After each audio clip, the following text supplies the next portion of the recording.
and I'm going to call this meeting to order this morning. I'm going to hand it over to our Executive Director, John Hager, to take our roll call.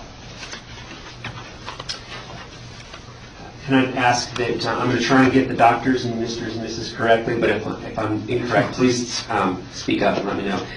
Dr. Ahern? Present. Dr. Ash Jackson? Present.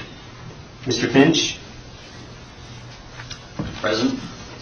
Mr. Mathias? Here. Ms. Mayville? Here. Dr. Roberts? Here. Mr. Woodley? Here. Dr. Klein? Here. And Chair Campbell? Here. And we have a quorum. Thank you. All right. We have our Deputy Attorney General here with us today, and Good morning, Harry Ward with the Attorney General's Office. thank you, Mr. Ward.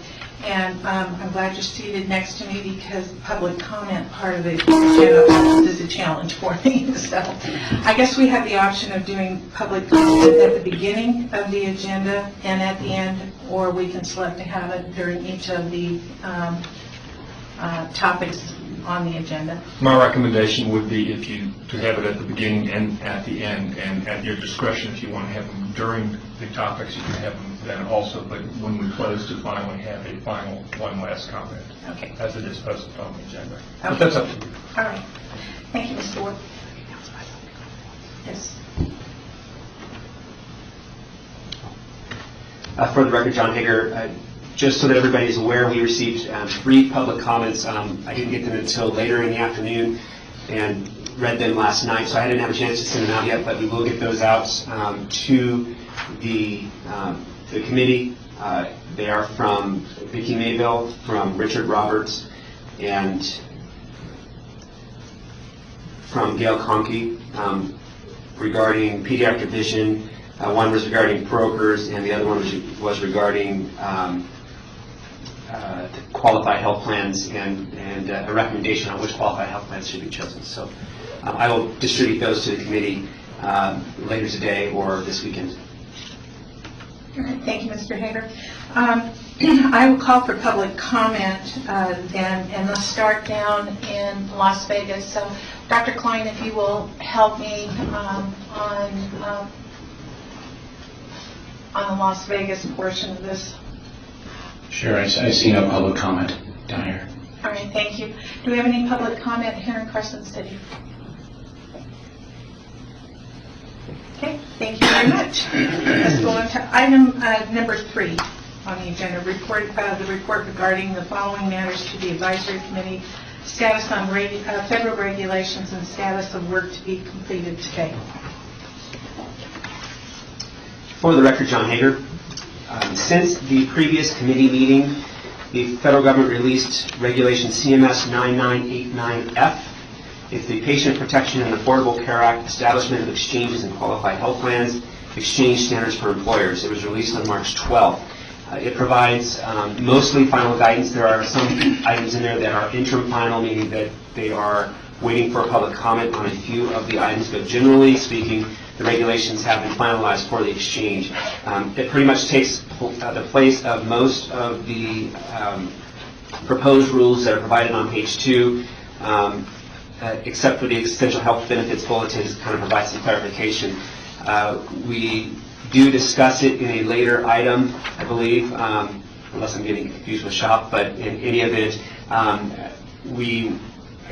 think we've got you directed to the pertinent discussions. Yes, it was in this one.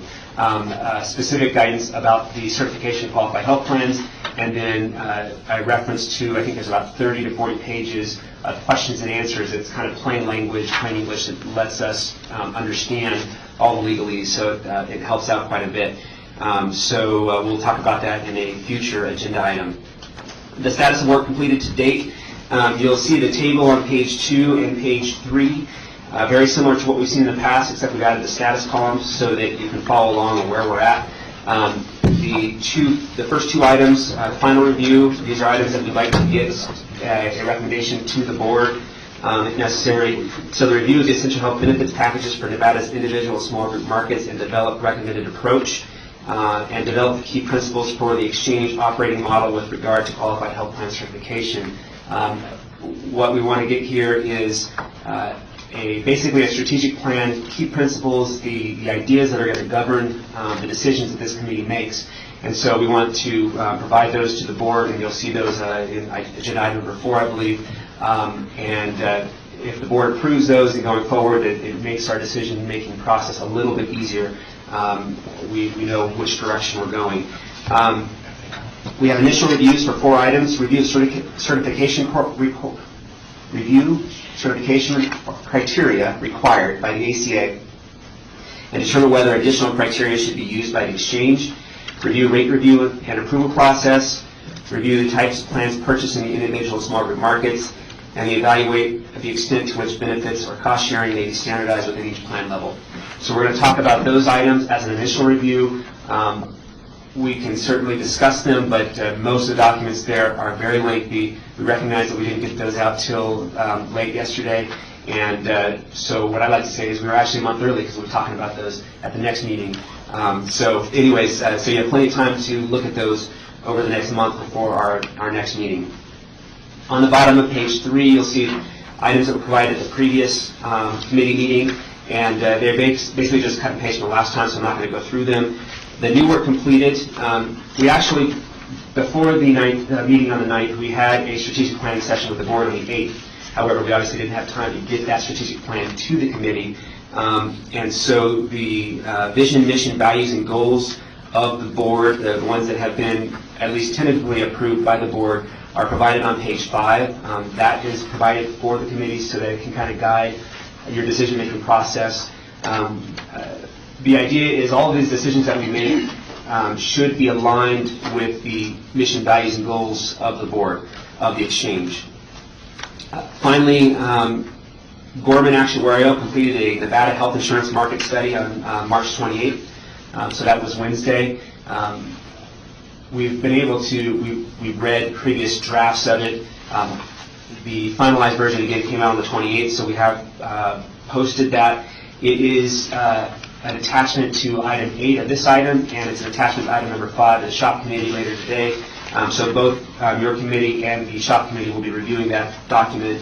It has a lot to do with the requirements of plans in exchange as well as in the shop exchange. It provides the current market landscape, carrier rating practices, private market benefit analysis, and the Affordable Care Act rating environment reforms, merge market analysis, and federal risk mitigation programs. So again, that one is also provided so that you can review that for the next committee meeting. And with that, I'll be happy to take any questions. Do we have any questions from Las Vegas?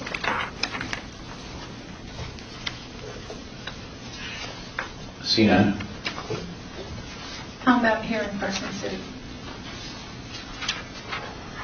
Any board members have or questions at all? All right. Mr. Hager, why don't we go on to the next agenda item then? Agenda item number 4, the key principles of the exchange's operating model regarding qualified health plans. The Plan Certification and Management Advisory Committee is charged with providing recommendations regarding selection of a benchmark plan and essential health benefit package, certification criteria and rate review processes for qualified health plans, selection of qualified health plans to be offered in the exchange, and standardization of qualified health plans. To assist the committee in the development of these recommendations, it may be helpful to first create a few guiding principles or a mini strategic plan. This report provides recommended key principles to help the committee make its decision, as well as the recommended basis for the selection of qualified health plans. Staff recommends the committee approve the following key principles to guide the decision-making process for plan certification and management. First, encourage participation. The exchange and the qualified health plans offered on the exchange should be designed in a way that maximizes participation by individuals, employers, employees, and carriers. It should be perceived to add value through reduced costs, simplicity in enrollment, and better choices. Encouraging participation will also depend on the investment in and effectiveness of outreach and education. Item number 2, minimize adverse market impacts. The policies surrounding plan certification and management should be designed in a way that minimizes adverse market impacts. For example, the exchange needs to be cautious when making its policy decisions so that it avoids adverse selection and the accompanying higher costs to enrollees. The exchange plan certification process should also affect whether healthcare providers or other entities choose to conduct business with the exchange due either to high costs or low reimbursement rates. Key principle number 3 is to minimize unintended market disruptions.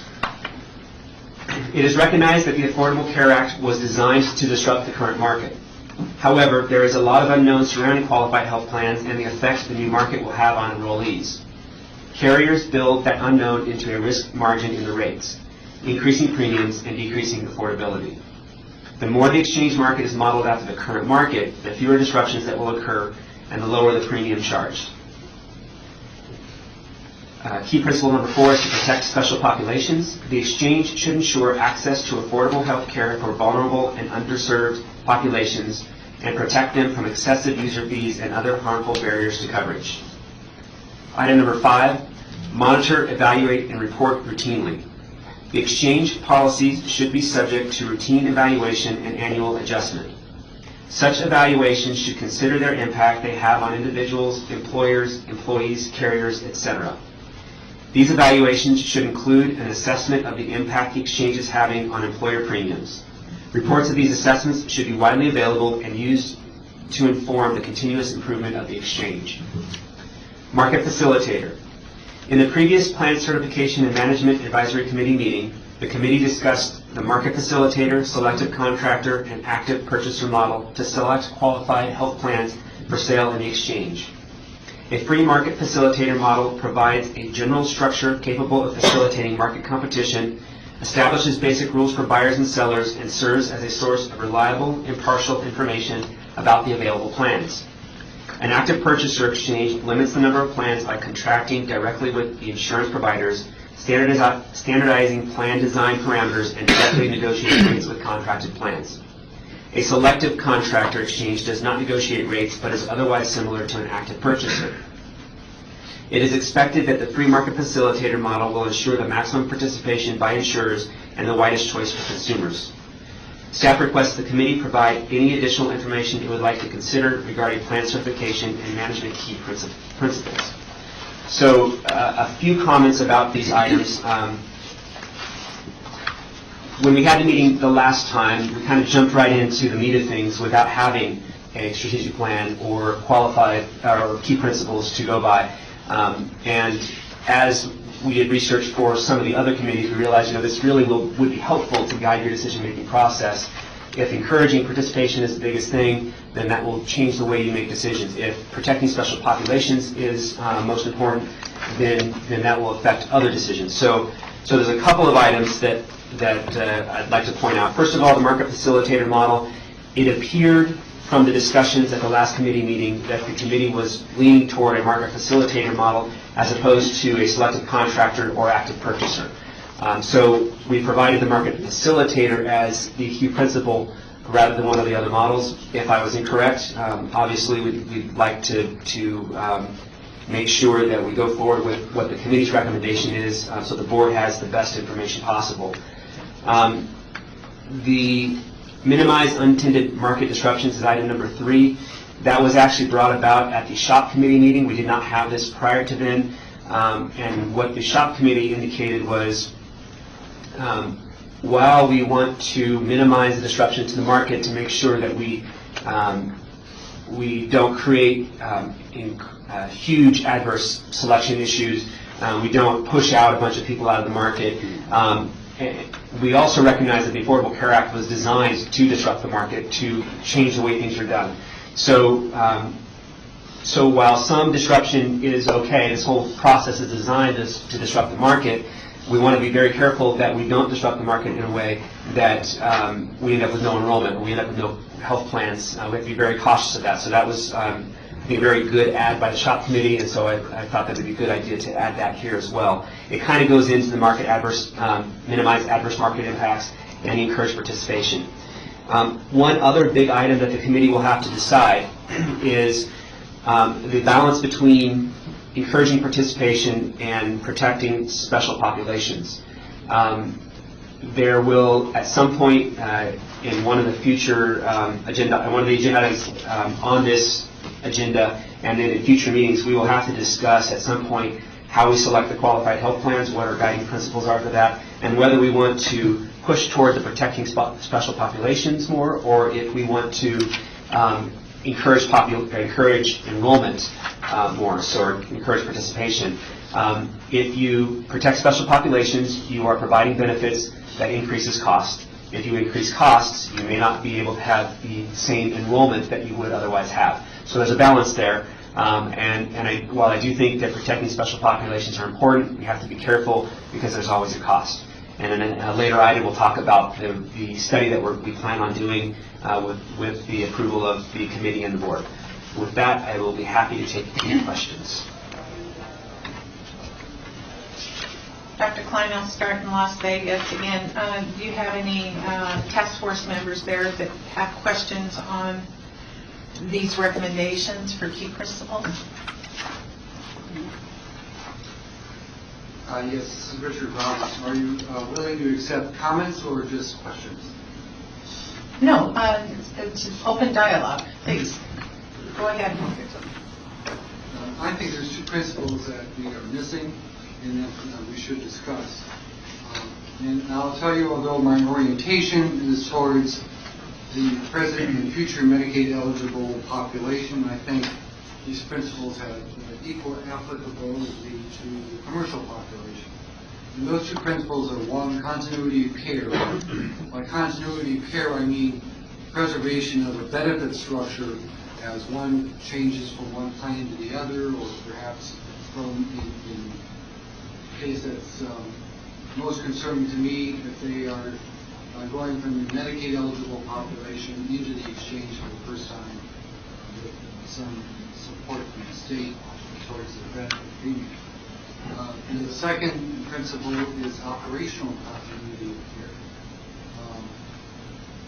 Especially for this population, we're going to tell them that, or offer them the opportunity to get insurance on the exchange when they no longer qualify for Medicaid that would qualify for some premium support.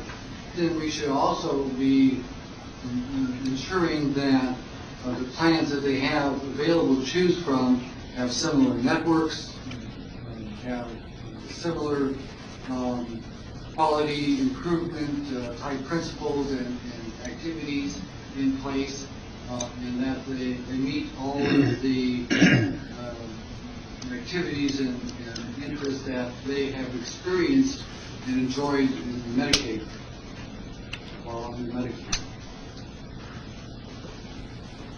And I think, although they may be, you could consider those as sub-principles of number 4, I think they have applicability to the commercial population as well. It is quite disruptive for many of us who have had commercial insurance, when employers switches plans and the benefit plans are different. There are barriers that arise to care if the networks are substantially different and we have to find new providers.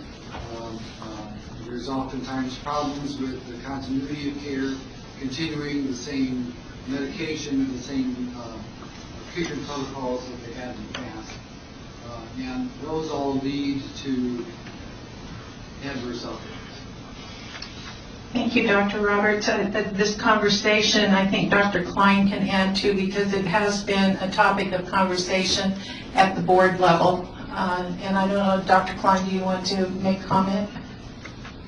I mean, I think just what we talked about at the last plan certification committee, which is we need to minimize churn, because every time we churn, we cause disruption. So minimizing that, I think, will be critical, and that's something I think I didn't appreciate until the last meeting. Thank you. Let me see if there's any comment or questions here in Carson City. Dr. Ahern? I'm just assuming we'll have a chance to talk more about these later on, John, is that correct? We're just being asked to accept these as guiding principles right now, rather than choose one over the other? The intent was not to choose one or over the other. The intent was to decide which of these makes sense. If they all make sense, then we submit them to the board. I would like to be able to submit this to the board. There will be obviously more time for the board to consider them as well. And if there is an item that you think that we need to take another look at, we can again look at that in the future. But or maybe the chair has a different. Now, Dr. Ahern, one of the things that we've said constantly is that whatever we're adopting now, we're considering living documents. This area is so new to all of us, and as we need to either expand or restrict something we've done, we always want to be able to bring that back for discussion either at the task force level or at the board level. Thank you. John, I think Ron Klein from the South. I mean, you spoke about a balance. So I think we're adopting these principles, but some of these principles are in conflict, right? I mean, protecting special populations might be in conflict with minimizing unintended market disruptions or the market facilitator model. So I think it's, as you said, Chair, I mean, it's a living document, but we need to recognize that some of these principles conflict with each other, and the operative term here is finding the right balance.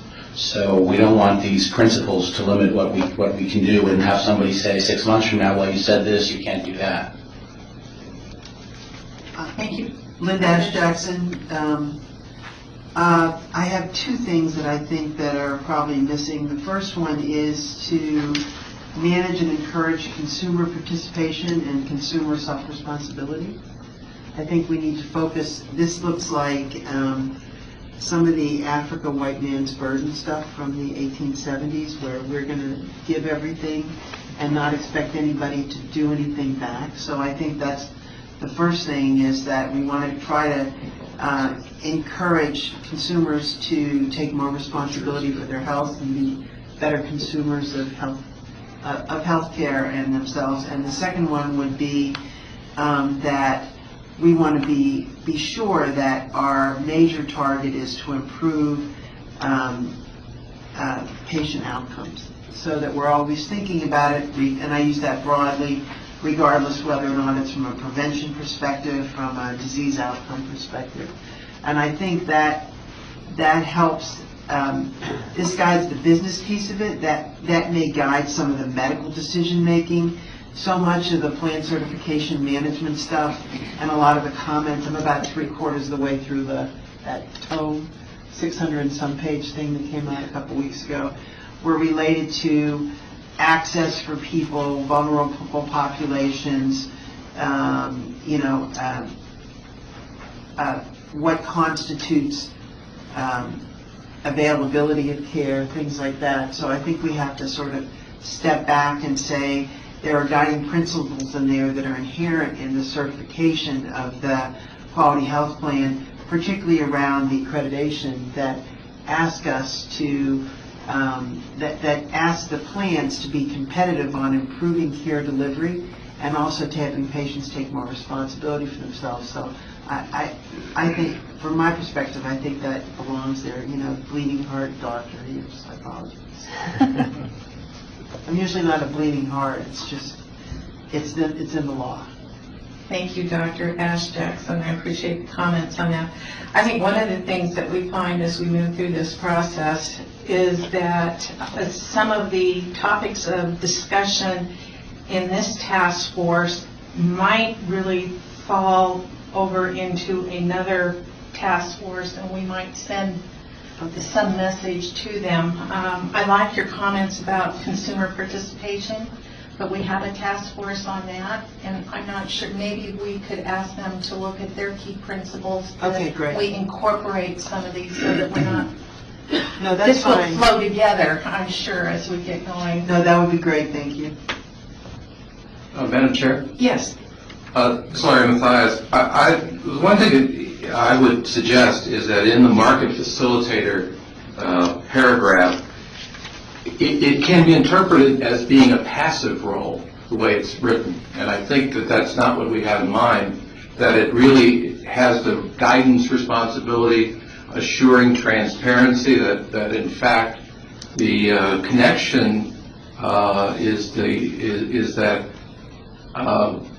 the exchange defines things in a way that consumers can understand them, can understand what the choice really is, not in insurance language, not in legalese, but in a direct way. I know that the consumer group will be working on that, but I would think it should be clear that the market facilitator approach is not a passive approach, but it is one that is particularly responsible to make sure that the information about the qualified health plans is being made available in a way that's honest and clear.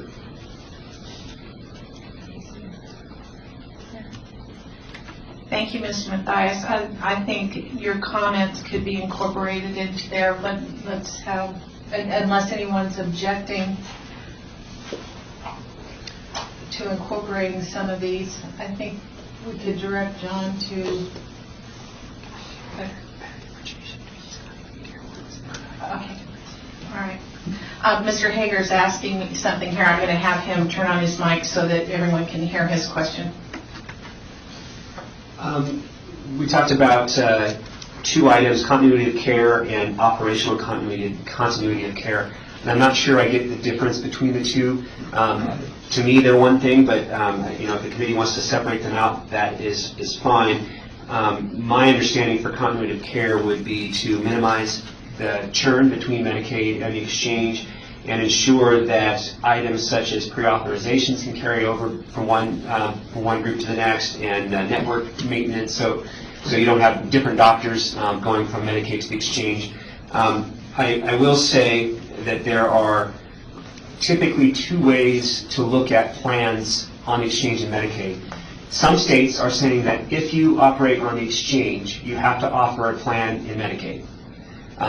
What that means basically is you have fewer carriers on the exchange typically, because Medicaid typically doesn't have that. I could be wrong, and Chuck can correct me if Mr. Duarte can correct me if I'm wrong, but I think typical state Medicaid programs have a few plans, maybe a couple of MCOs. I think we have 2 MCOs. For us, if we are looking at a market facilitator model, that would mean that all 18 carriers would suddenly provide coverage in Medicaid, which would be a massive undertaking for Medicaid. The other way to look at it is the way that Nevada has been looking at it so far, and that is to say, if you are offering a plan under Medicaid, then you will be required to offer some level of coverage in the exchange, whether that's a bronze plan, silver plan, and I think Mr. Duarte can speak to that in a second here. But what that would do for us is ensure that if you're on Medicaid and you're suddenly eligible for the exchange, you go off Medicaid, you still have the same basic plans, obviously the same network if you got the same carrier.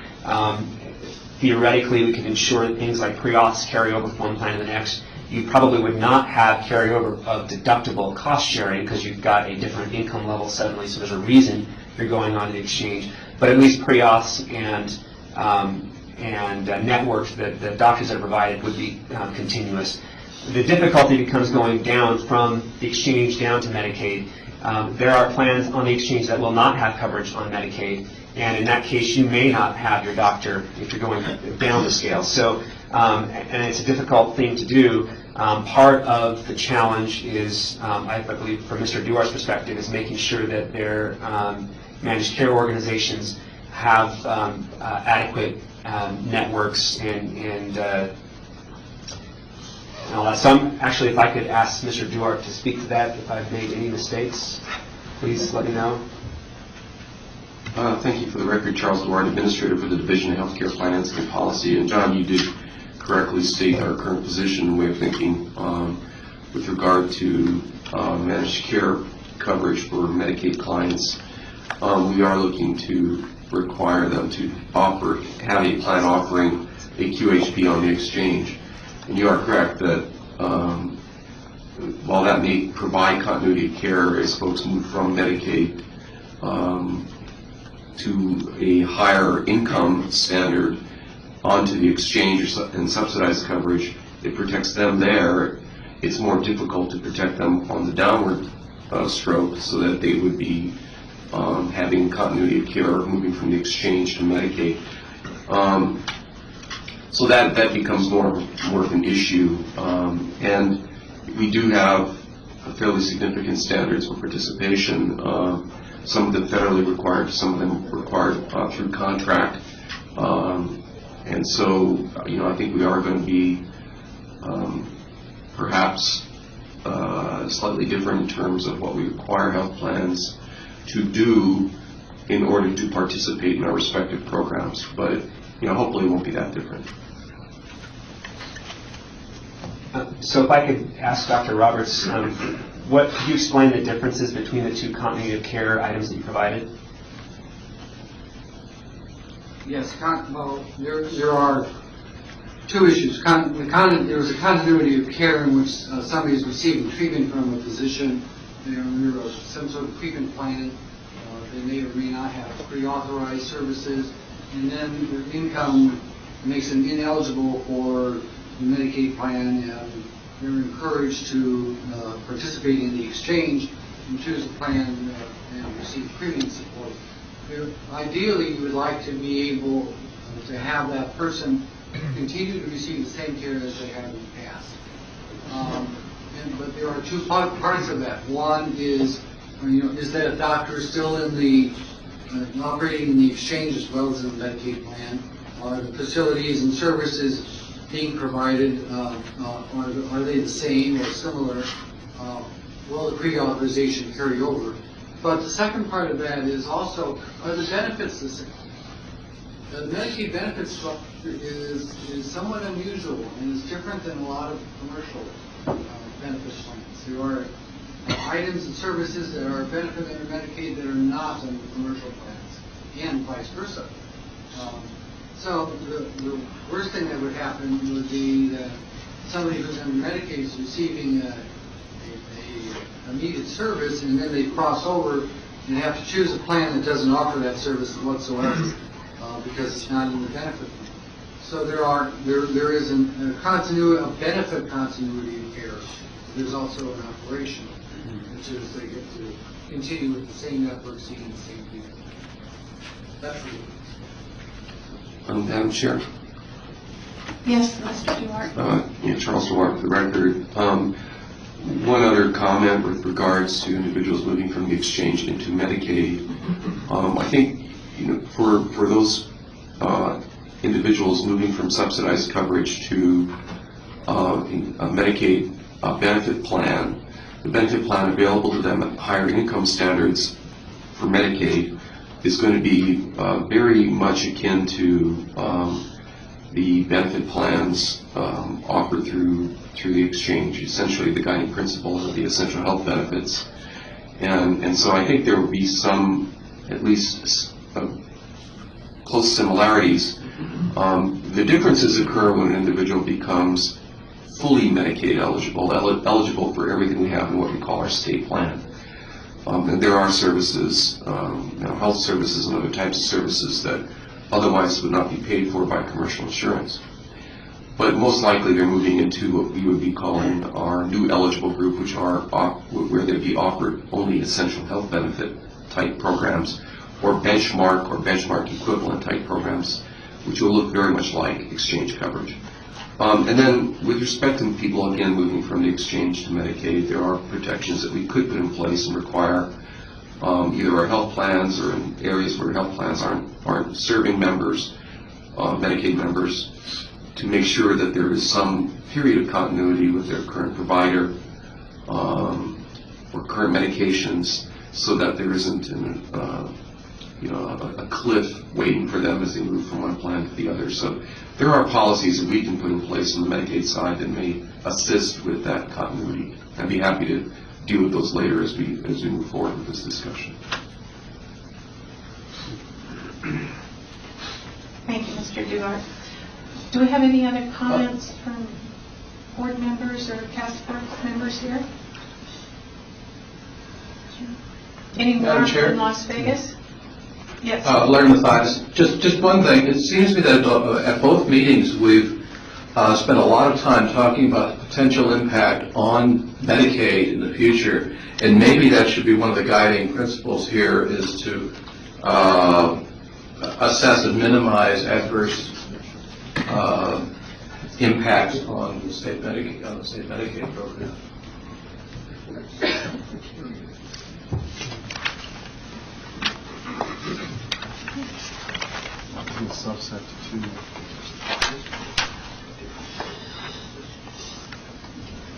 I think everyone's thinking right now. Therefore, the pause. Hold on for a minute, You could please. just say including the state. As Mr. Woodley said, it's a subset to 2. You could say minimize adverse market impacts and insert the phrase including state-sponsored health care programs. And then that gives you a broader look to be able to say Medicaid, or if you have any safety net programs to be able to look at. I throw that out. I'm not sure I have the right terminology.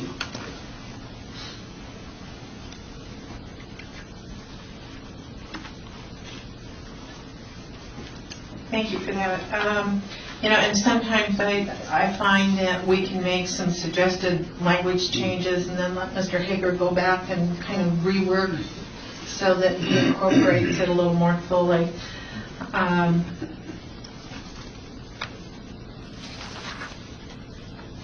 Let me ask the question again of Mr. Roberts. I think the continuity of care issue is a good principle for us to incorporate here. Do you object to us working on combining some of your thoughts into one item rather than 2 distinct items? Not at all. Thank you. Could I ask Mr. Duarte a question of clarification? Certainly. All right. Mr. Duarte, I'm assuming that you are not going to reopen the bid process for the state Medicaid plans to encourage additional plans to provide Medicaid health plans in order to participate in the exchange. Because right now, I think there's 2, right? So, For the record, Charles Huard, well, that final decision hasn't been made, but we've been communicating is that we'll probably stick with 2 vendors. We'll have to have a presence both in urban Clark County and urban Washoe County. So, our current plans aren't changing from that. We may reconsider that, but at this point, we're looking to issue an RFP in the summer to re-procure plans that will not only serve the traditional Medicaid population, but its expansion population. thank you. I just didn't know what the timing of your RFP was. Another question for you, Dr. Ash Jackson, on your comments about consumer participation and consumer responsibilities. Would you object to us transmitting that over to the Consumer Task Force? No, that'd be great. I just think that as we're working on more self-determined health risk assessments and more of the insurers are offering not necessarily rebates but lowered premiums for members that are trying to improve their health status. It just seems that that level of encouragement might be reasonable, not just to look at a participation in the exchange, but participation in your own health. So I'd appreciate that. Okay. And I also, with respect to your last suggestion on improved patient outcomes, I think that actually should flow through every task force and through the board. I mean, the ultimate is that patient outcomes be at the highest level that they can be. No, I agree. Thank you very much. So, Mr. Hager, maybe you can transmit that message to all the task force, and in some way that we can incorporate that patient outcome. Do we have any other questions from Las Vegas, or comments or suggestions?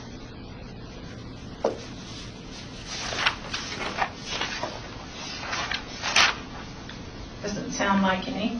How about here in Carson City? All right. Mr. Hager, then I will have you incorporate some of our thoughts into this. You might want to transmit it back to the committee members, and then we can send it on up to the full board if, people can just check and make sure that you've incorporated the way that.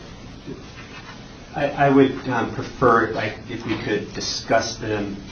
Let me do the list here and see if we can make a motion on it today. Okay. I wouldn't want to send them out to the committee and get okays and have basically a meeting without having a meeting. Okay. So I want to make sure that we do this right. So I think that's what Mr. Ward was about to say. Correct. Kerry Ward with the AG's office. Mr. Director, you are correct. In the open meeting laws, you would have to do that, so there'd be no violation. Thank you. So I'm going to try and read these as we discuss them. So the first one is encourage participation. The second one, as amended, would be minimize adverse impacts on the exchange market and state-sponsored healthcare programs. The third would be minimize unintended market disruptions. The fourth would be protect special populations. 5 would be monitor, evaluate, and report routinely. 6 would be market facilitator, and in the verbiage, I would probably, so the second sentence says, a free market facilitator model provides a general structure capable of facilitating market competition, establishes basic rules for buyers and sellers, and serves as a source of reliable, impartial, transparent information about the available plans.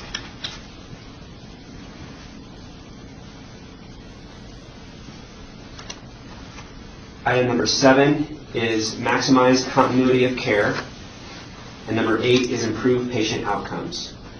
Additionally, not necessary for a motion, but for the improving participation or consumer responsibility, or adding a line about consumer responsibility, we'll send that to consumer assistance to get their decision on that. And as well as improve patient outcomes, we'll get that out to each of the committees to try and make sure that we're standardized. I will say that the mission of the exchange talks about providing quality insurance or health plans that provide quality health care. So, at some point I actually have to memorize our mission, but the idea is improve patient outcomes is already in our mission, so it makes sense to include that in all of the key principles. So if those 8 items are, if the committee is fine with those 8 items, we could get perhaps a motion on that so I can transmit that to the board with the understanding that this is a living document. We might decide to adjust 1 or 2 or 3 or add in the future. Let me ask members, does anyone feel that Mr. Hager hasn't encapsulated their thoughts accurately? Right, that being said, then I would entertain a motion. Senator Mathias, I move that we recommend the 8 principles that we've been discussing with staff able to flesh those out for the board. Okay, thank you, Mr. Mathias. And who is our second? Richard Roberts. All right, Dr. Robert, thank you. All right, we have a motion and second on the floor. Any further discussion? Okay. Mr. Hager? Okay, so just one more time so that we have this all together with the motion for when we're transcribing it and trying to understand what did we say? Item number 1 was encourage participation. Item number 2 was minimize adverse impacts on the exchange market and state-sponsored healthcare programs. Item number 3 was minimize unintended market disruptions. Item number 4, protect special populations. Item number 5, monitor, evaluate, and report routinely. Item number 6, market facilitator, and we'll add the transparent language in the paragraph. Item number 7 is maximize continuity of care. And item number 8, improve patient outcomes. All right, thank you, Mr. Hager. We have a motion and second on the floor. All those in favor? Aye. Do we have any member who opposes? All right, thank you very much. All right, so 1, 2, 3, 4, 5 now.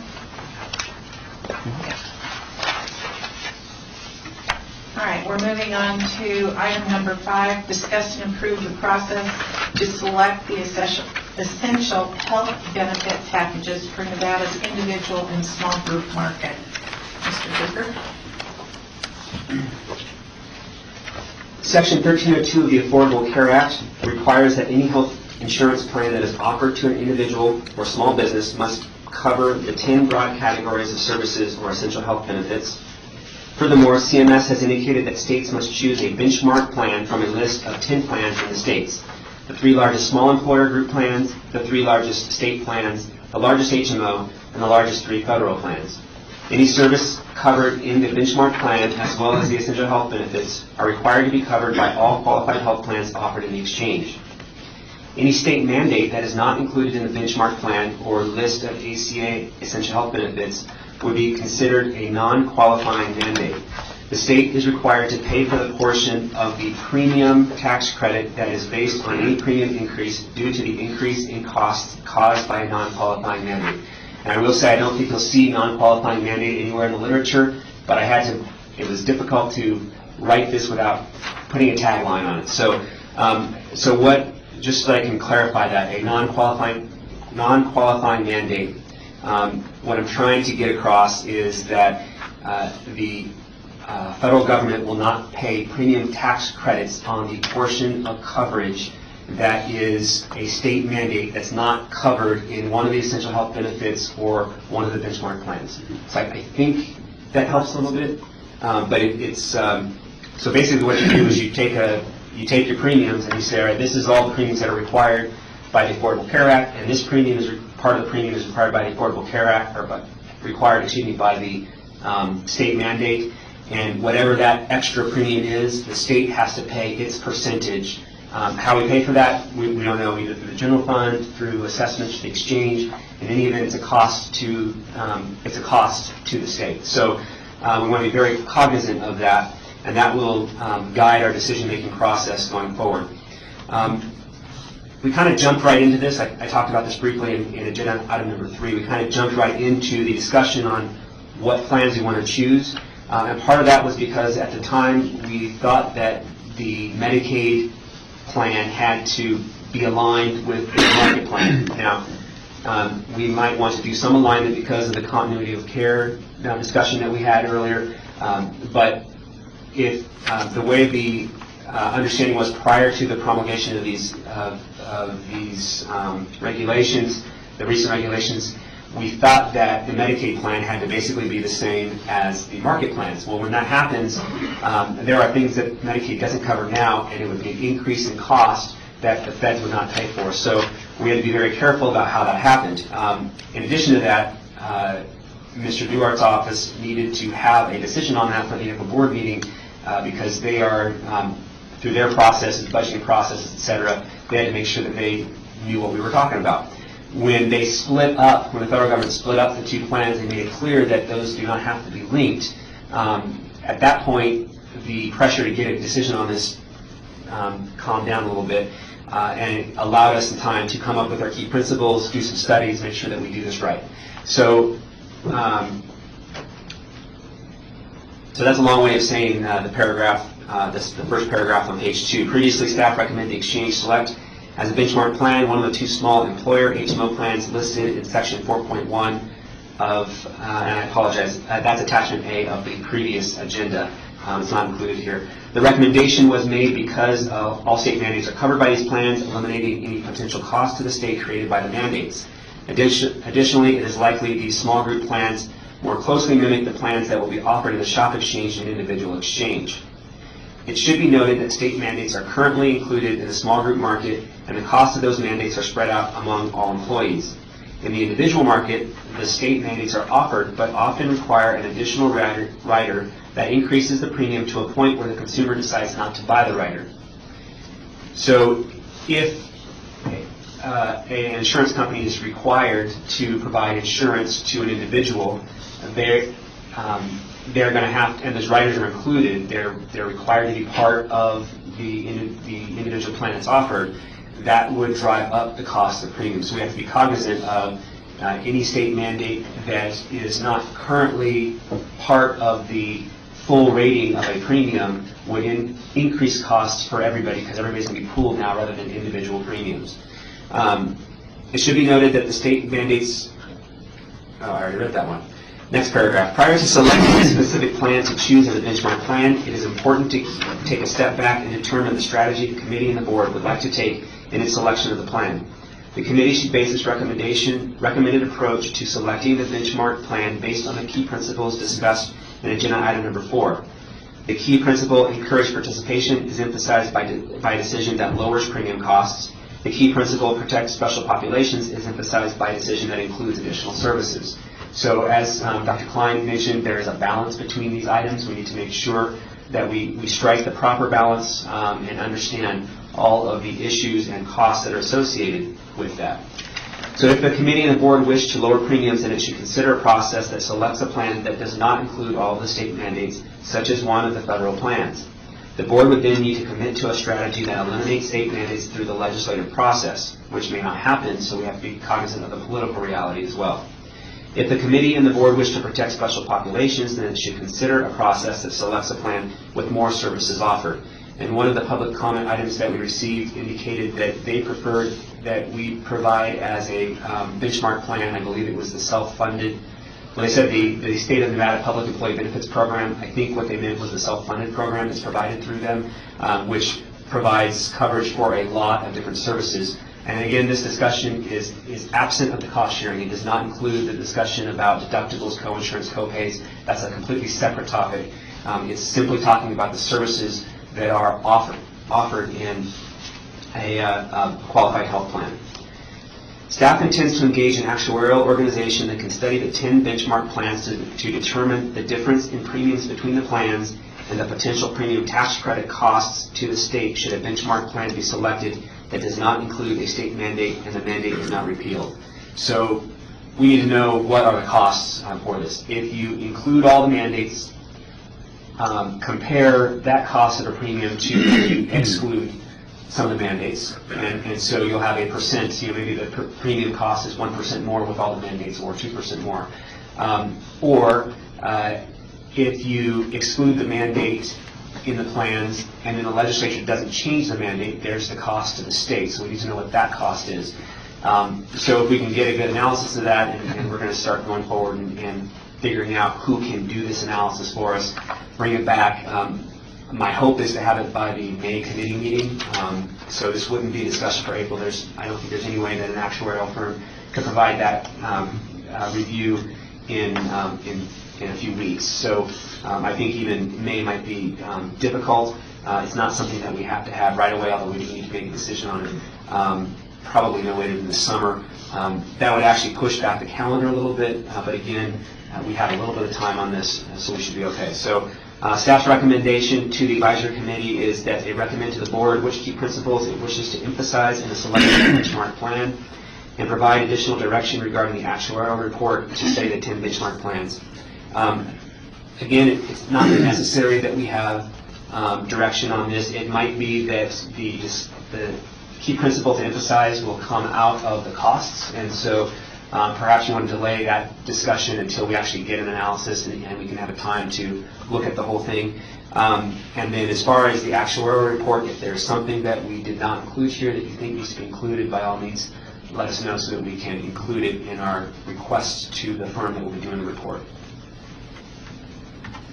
Mr. Hager, help me on something. I know you and I have talked about the differences between federal and the state mandates, and I don't know if we've actually done an analysis so that the board members or the committee members here know where, for lack of a better word, our hot spots are going to be that we need to be cognizant of.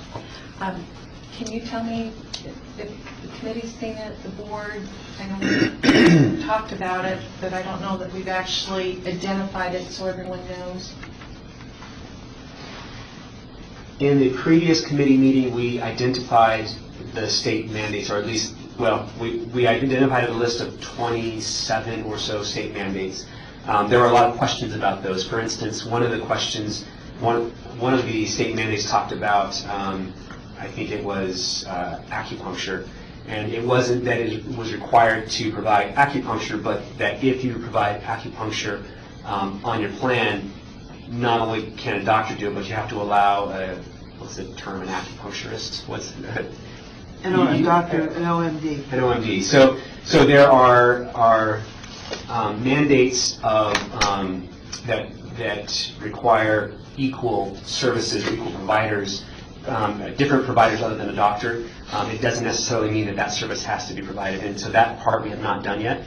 And what I would do is look to the actuarial firm to review that, as well as get some additional information from Public Consulting Group, who put together the original list, so that we can have good analysis of that. So we haven't done it for a couple of reasons. Number one, we're going 100 miles an hour here, but the other issue is I think it would best fit into this report as well. So I can add that as one of the items to take another look at the mandates.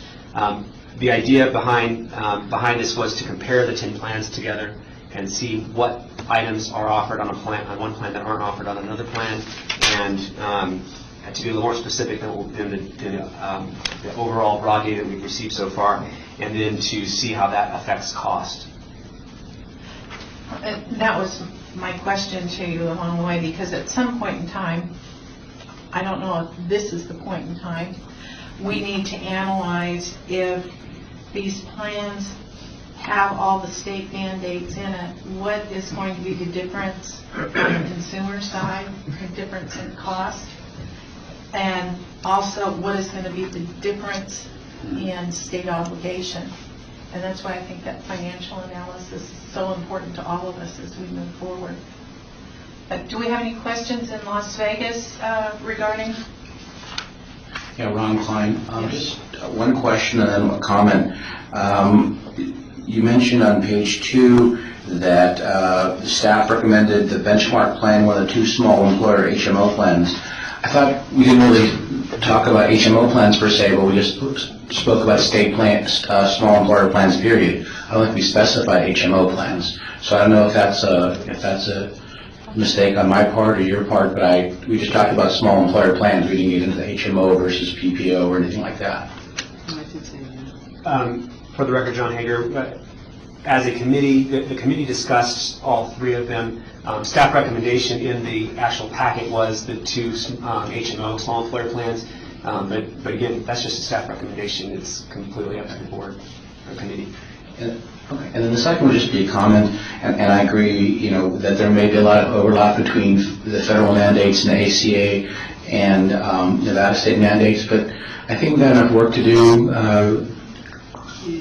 to get this going rather than sort of pick a fight with the legislature and the governor. So it just seems like rather than undertaking one of the federal plans and then putting on top of our plate, because I know John is feeling a little underworked, to then figure out, then argue the legislature about removing mandates legislatively. It just seems like that we have 6 plans to choose from that comply with state mandates, and that we should just pick one of those 6 plans as opposed to going to the federal government plans. I would just remind people, because in some quarters mandate is a pejorative term. A mandate is there because the legislature and the sitting governor felt that there was a requirement for medical care that wasn't being covered by existing insurance plans, and that's why it's there. So to then now say as a health insurance exchange, legislature, governor, forget about what you said, we don't think that needs to be there. I think that's probably not the wisest course of action.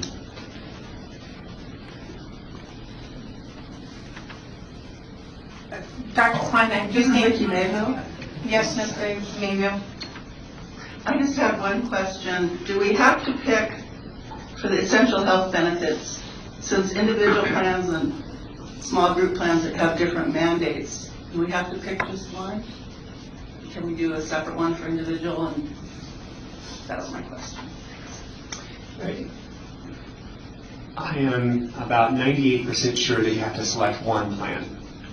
I can't say that with complete certainty, but I'm pretty sure that the exchange has to set one benchmark plan as your set of essential health benefits, or a benchmark plan that will have the services that are required to be covered, as well as the federal mandated essential health benefits.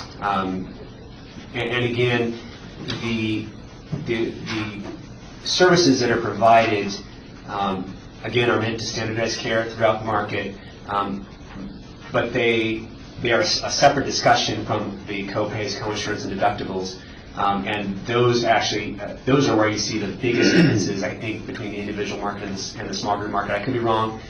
You're in the business as a broker, so maybe you could provide some extra information. But I believe the benefits generally are the same, although there's some riders attached for certain items. But as far as the co-pays, co-insurance, deductibles, those can vary quite a bit between the individual and small group markets. Mr.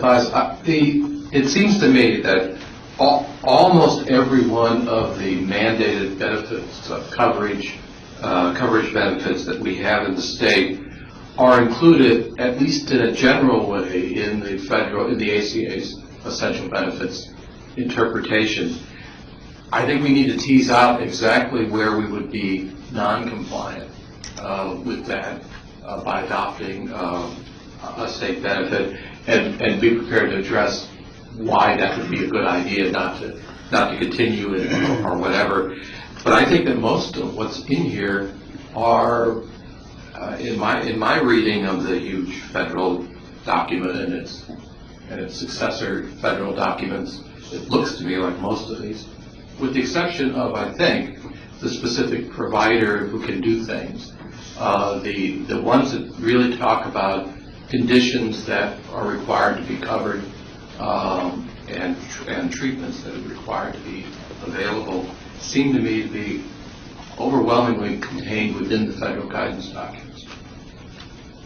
Linda Ash Jackson, since I do this every day, I can tell you that Nevada has very specific benefits that are not specifically mandated, particularly the ABA therapy for autism coverage for $36,000 a year, the PSA screening, which is not endorsed by the U.S. Health Preventive Services Task Force, and a few other ones. What the cost of those are, I think, is, I'm not sure that the PSA is that costly in terms of the management of the benefits. The actuaries can tell us that they'll be able to do projections on the autism benefit because, and I think that just anecdotally, we haven't seen the use of it because they haven't been able to certify the level of therapists that are required in the state to do that, but it may have a greater impact as you move forward. So there are some things that are different. And so I believe it would be important to have the actuaries' analysis. I also have another comment, and it's not just the difference when you're going back to ask the actuaries. I would also ask the actuaries to look at the exclusions and the interpretations in the plan, because the wording of some of the plans specifically exclude coverage for patients who engage in dangerous occupations, which, depending upon how the plan determines it, could be skiing. So, so I would just ask the actuaries to take a close look at what they would consider exclusions in coverage policy as well as essential benefits, so that we're sure we're weighing each plan individually. I've just read about 20 of them because we're relooking at our plans, and I found out that we're way more generous than the marketplace. So that's why I'm sensitive to that. Thank you. Well, and Dr. Klein, I would agree with you. It's not our place to decide whether or not certain mandates should or should not be in place. I do think we have an obligation as we are developing these plans, if we know that it would or might or will have an adverse effect on the general fund, we need to be able to be transparent on that. Do we have any other comments here? Dr. Ahern? Danny Ahern. Perhaps I should have brought this up before when we were talking about the key principles, but it just struck me that I'm not terribly clear about vulnerable and underserved populations. The distinction between those two, vulnerable to me might mean a diabetic who is blind, who's had amputation of one leg, pretty vulnerable. underserved? Are we talking about children with cerebral palsy?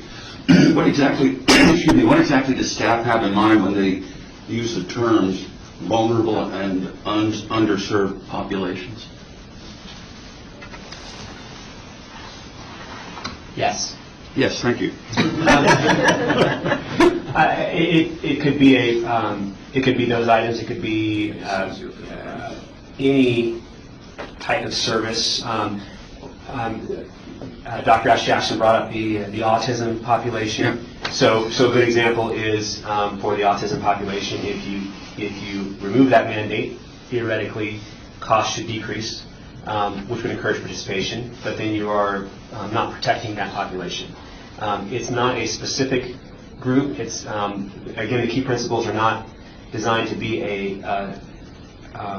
they're not designed to make policy decision on specific items. They're there to provide us with a general direction on where we should go and keep them in mind in our decision-making process.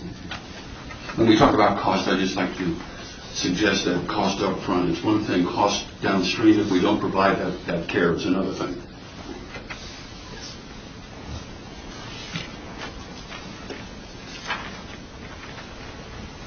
All right, do we have any other comments from Las Vegas? Yes, Dr. Roberts. Yes. I'd like to speak to the staff recommendation regarding which principles, since we haven't had any comments about that so far. And I think that if we're going to be forced to choose one principle, then I would go with the first principle, which is to encourage participation. And I think to the extent that mandates add costs, that are borne or possibly going to be borne by these insureds, that they ought to have an opportunity to have another interaction about that decision. And to use a bureaucratic process this is in essence another opportunity to decide whether these mandates really should be part of an essential benefit or an optional benefit is, I think, best left in the democratic process. It should not be something that's ruled on by bureaucratic board. And I think that to the extent that a federal plan, for example, might encourage participation by keeping costs low, that would not only serve principle number one, it would serve principle number two because the federal benefit plan, for example, is most aligned with the Medicaid plans, and would also serve number 7, which is to maximize continuity of care. If you were going to choose between any of these principles and have to say which one is going to be primary, I would say number 1.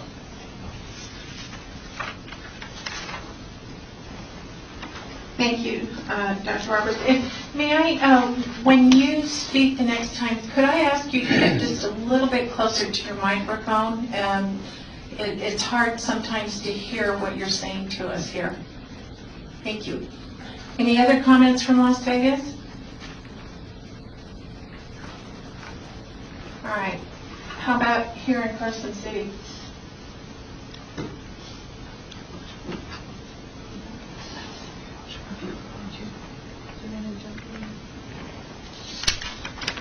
For the record, John Hager. So I don't think we need a motion on this. We're going to engage the actuarial firm and get them to provide information on this. Once they've provided some information on this, we can come back to these key principles with better information. So I think that might make sense.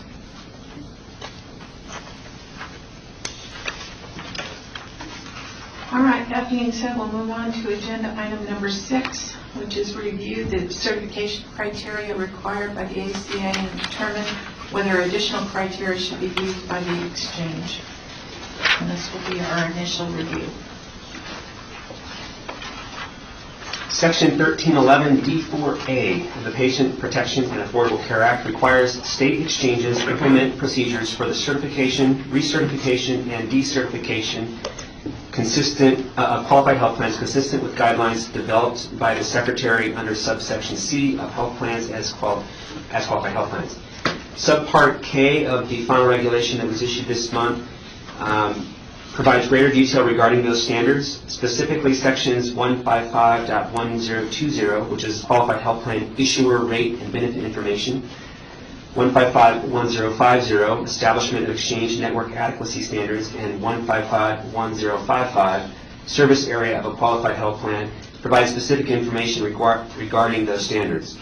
Additionally, the questions and answers provided on pages 357 through 394 of the regulation, that's basically subpart K, certification of qualified health plans, provides a good summary of the requirements. And so staff recommends that the advisory committee review subpart K, which is attached on pages 2 through 8 of this agenda, and the questions and answers regarding subpart K, pages 357 through 394 of the regulation for discussion at the April 16th Plan Certification and Advisory Committee meeting. A couple of additional notes. We have had discussions within the state regarding network adequacy standards. So we're trying to at the next agenda we will have a better report on those standards. Currently, the standards pretty much surround the primary care field and not specialties. There are states, we believe, that have more specific network adequacy standards, and we are gathering that information, and so we should have a better understanding of that. That may be more of an issue for the DOI and for health.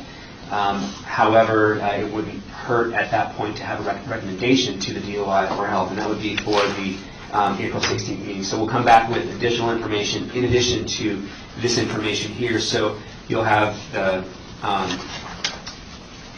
federal requirements, and if there are any additional suggestions by staff, we'll have those as well. When we're making this decision, again, we go back to the key principles. Encouraging participation is not only individuals, employers, and employees, but also the carriers. If we make standards that are too rigorous, then we may not end up having plans to sell. So there's a balance between that and, again, protecting special populations. So one of your items, one of the groups of people in a special population might be individuals that live in rural areas. That could be a consideration. So, or a person who has a condition that requires a specialty, and there's only one specialty doc in Northern Nevada for that item, something like that. So, the other side of that is if we make the standards too rigorous, there simply might not be enough doctors available to meet those standards. So we have to strike a balance and consider both sides of that, and hopefully we can get some carrier input on that as well. So that's part of the network adequacy standards. There are standards regarding, let me back up one more time with the network adequacy standards. Currently, there are network adequacy standards in place for HMO plans, but not for PPO plans. The Affordable Care Act requires that any plan offered through the exchange, any qualified health plan, have a standard, so or a network adequacy standard. So that includes the PPO plans, which are not currently in state law. So this would likely require a state law. It would be in accordance with the Affordable Care Act. So generally, changes to state law that are to align state law with the federal law are generally passed. I can't say it's always passed, but generally it's not as much of a battle from a purely policy, voluntary decision by the state. So that it shouldn't be a huge deal when we go through legislative session, but that's a big difference. And so one of the things right now is the workload involved for network adequacy standards. And again, this isn't something that we can help. We're required to implement it. But currently, HMOs make up about 10 or 15% of the market, if I can remember correctly. PPOs make up the remainder of the market for the individual and small group plans. So there are a huge number of plans out there that do not have the network adequacy standards that are required by the state. That said, many of the health plans are certified by the NCQA, URAC, and I can't remember exactly what they all stand for, but basically national accreditation standards. And so those organizations may have some standards in place already. There is a requirement in the Affordable Care Act that a health plan, qualified health plan, be qualified by a national accredited organization like NCQA or URAC. And so we'll be looking at are there specific organizations that we're going to require, or is it, are we going to leave it up to the carriers? When you go to the principle of a free market facilitator, the encouraged participation, the emphasis would be on allowing the organization to choose their national accredited organization. However, inside of that free market facilitator model that we talked about was establishing proper standards. So making sure that the plans that are offered in the free market are of the proper quality to ensure the best outcomes for the patients and the consumers in the exchange. There are standards regarding rates, and we'll talk about that in the rate review section. Transparency and coverage, accreditation timeline, we talked about the establishment of exchange network adequacy standards. I'm on page 5. It's section 1050, then page 8. Service area of a qualified health plan, and this starts talking about the size of the plan, or the size of the geographical area that a plan can choose. And so the smallest geographical area that is allowed to be covered by a plan is a county, and that actually fits into the Medicare model. They offer their plans by county, I believe. You can make them larger. You can make them statewide. I think currently most plans fall into about 4 geographic areas, and some of the geographic areas overlap a little bit depending on the issuer. But they basically fall into, I believe, like Washoe County, Clark County, maybe Carson City area, and then the rest of the rurals in general. That's not exact. And again, there's some overlap between the counties. So we need to decide if we want to standardize that or let the federal law, section 1055, stand alone. There's a discussion about standalone dental benefits. There's a discussion about recertification and decertification. So those are the general sections. There are some items in there that are very strict. There are other items in there that are they let the state decide or let the carrier decide depending on what the state policy is. So we'll be looking to take another look at that. Again, the question and answers on pages 357 and 394 provide a very good plain language version of the law, so you can understand it. Not only does it explain what is written, but it explains what wasn't written, what was taken out, or the comments that people had for alternatives and why they didn't choose those. So it helps give a broader understanding of the law. And with that, I'll be happy to take any questions. Mr. Hager, I would ask that, since the first thing you said you were going to be looking at was the network adequacy standards, that you look at the Medicare network adequacy standards in terms of, they do have specialty standards as well. And then the second comment I would make would be whether or not we wanted the exchange to encourage, I'm going to call it legitimate telemedicine, which is where you have a sending site and a receiving site, and you actually have the patient being examined with some pretty sophisticated tools at the remote site, and then the physician or other healthcare professional at the hospital or urban site actually caring for the patient. We're a little behind in Nevada on that, and I think that, having seen a lot of work on that lately, it's going to be very difficult to get specialty care out to the rurals unless we facilitate it. Not all the carriers cover it, so I think that might be one thing to look at. Thank you.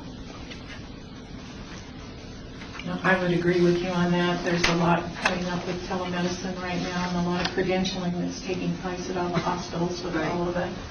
So, I mean, it is a real opportunity to serve those underserved geographic areas. Do we have any comments from committee members in Las Vegas? Okay, how about any other comments here in Carson City? John, do we need to have we don't need a motion. This is something you want us to review and look at the summary that's on page 1 under the report. We've got a link to look at the summary of the requirements, and then we're going to discuss this at our next meeting. Okay, thank you. Mr. Hager, when do you anticipate we're going to be making decisions around the health plan certification? The meeting after the next meeting or the next meeting? Thank you.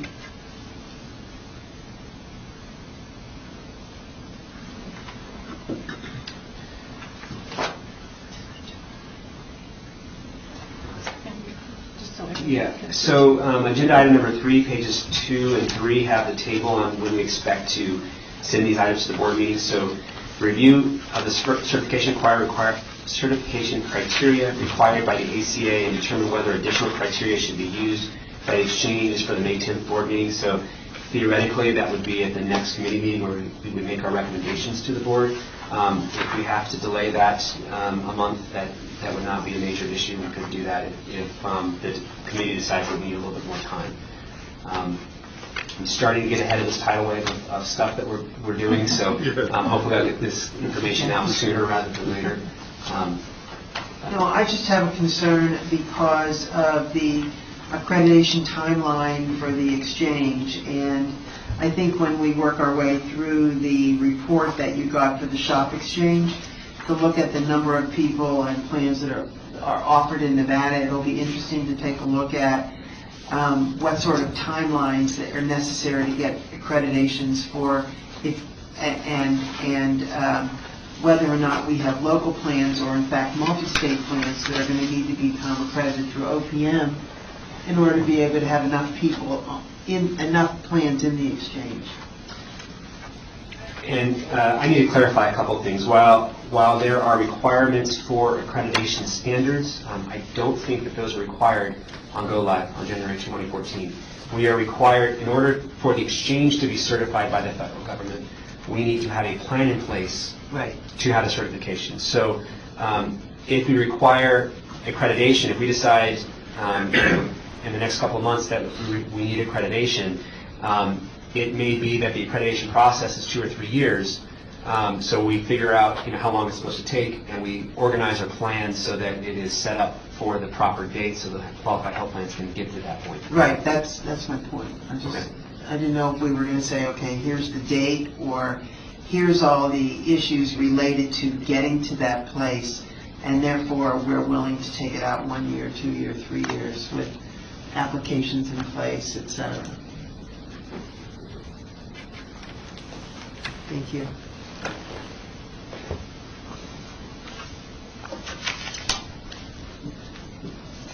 All right, moving ahead, agenda number 7 is review the Nevada Division of Point of order, Madam Yes. Chair. Yes. Is that We Dr. seem to have Roberts? skipped over. Yes. Yes. Okay. For the record, Dr. Roberts, we seem to have skipped over item number 5.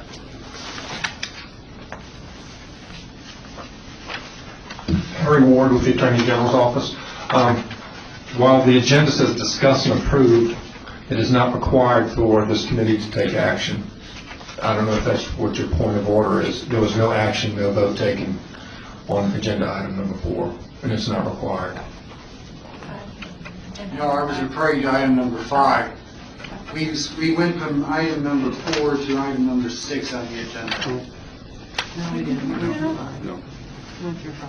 That was your deal about the... For the record, John Hager, agenda item number 5, we talked about the process to select essential health benefits packages, and we talked about how in the previous meeting we discussed choosing one of the 3 small business employer plan or small employer plans, and that we wanted to take a step back, actually get an actuarial study to determine the costs associated with the possible increases in premiums, possible costs of state mandates.